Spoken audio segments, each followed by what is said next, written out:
दोस्तों आज हम आपको बताने वाले हैं आरसीएम बिजनेस का मार्केटिंग प्लान बहुत ही इजी तरीके से। तो चलिए आज के इस वीडियो को शुरू करते हैं। दोस्तों अगर हम लोग इस दुनिया में आए हैं तो अपने भरण पोषण के लिए हमें कोई ना कोई काम करना पड़ेगा। क्योंकि काम करने से ही हम लोगों को पैसा मिलेगा और पैसा मिलेगा तो ही हम उसे खर्च कर पाएंगे अपने जरूरतमंद सामान के ऊपर। और ये जरूरतमंद सामान हम लोग लाते कहाँ से हैं? तो अपने नजदीकी बाजार से। दोस्तों जब हम लोग बाजार जाते हैं कोई सामान लेने तो वहाँ हम लोग एक कस्टमर होते हैं और हम कस्टमर जो भी सामान लाते हैं वो लाते हैं किसी न किसी रिटेलर के पास से। तो क्या दोस्तों ये रिटेलर कोई भी सामान अपने घर में बनाता है? नहीं, ये अपने आगे किसी होलसेलर से लाते हैं। और ये होलसेलर भी अपने घर में सामान नहीं बनाता है, ये भी अपने आगे डिस्ट्रीब्यूटर से सामान को लाते हैं। और ये डिस्ट्रीब्यूटर भी अपने से आगे C&F एजेंसी से सामान को लाते हैं। और ये C&F एजेंसी सामान कहाँ से लाते हैं? तो ये लाते हैं फैक्ट्री से। तो दोस्तों ये है एक प्रोडक्ट सप्लाई चेन जिसके माध्यम से कोई भी सामान फैक्ट्री से हम कस्टमर तक पहुँचता है। इसे ट्रेडिशनल मार्केटिंग भी कहा जाता है क्योंकि ये सदियों से चला आ रहा है। दोस्तों अगर हम इसमें गौर करें तो फैक्ट्री में कोई सामान 50% में बन रही है तो क्या वो हम कस्टमर तक आते आते 50% की रहेगी? जी नहीं, उस सामान की कीमत 2 गुनी या उससे ज्यादा भी हो सकती है।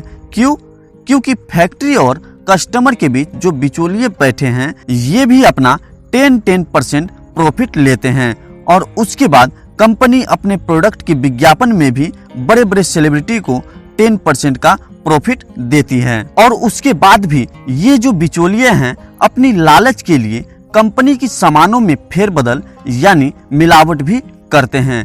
यानी हम कस्टमर तक कोई भी सामान महंगा भी आता है और शुद्धता की कोई गारंटी नहीं होता। इसलिए इस सिस्टम में परिवर्तन किया गया।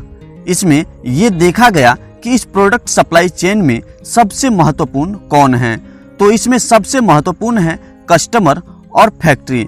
क्योंकि अगर फैक्ट्री में कोई सामान बनता है तो उसका इस्तेमाल कौन करेगा? कस्टमर, न कि ये बिचौलिए। और यदि कस्टमर को कोई सामान चाहिए तो कौन देगा? फैक्ट्री, न कि ये बिचौलिए। तो इसमें ये परिवर्तन किया गया कि बिचौलियों को इसमें से हटा दिया गया।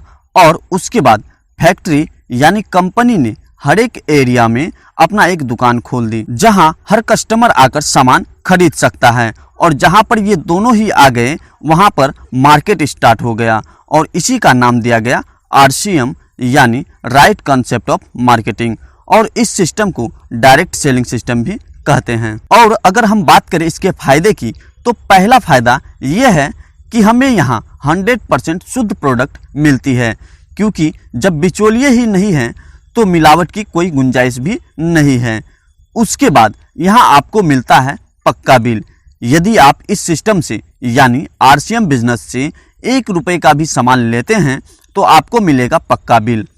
उसके बाद आपको मिलेगा MRP का 10% से 20% तक का कैश डिस्काउंट। उसके बाद RCM में आपको मिलता है 30 दिन की मनी बैक गारंटी। उसके बाद सबसे बड़ा फायदा ये है कि यहाँ आपको 10% से 45% तक का कैशबैक मिलेगा आपके बैंक अकाउंट में। दोस्तों आपको ये वीडियो कैसा लगा कमेंट करके जरूर बताना और हमारे इस चैनल को लाइक शेयर एंड सब्सक्राइब जरूर कर देना।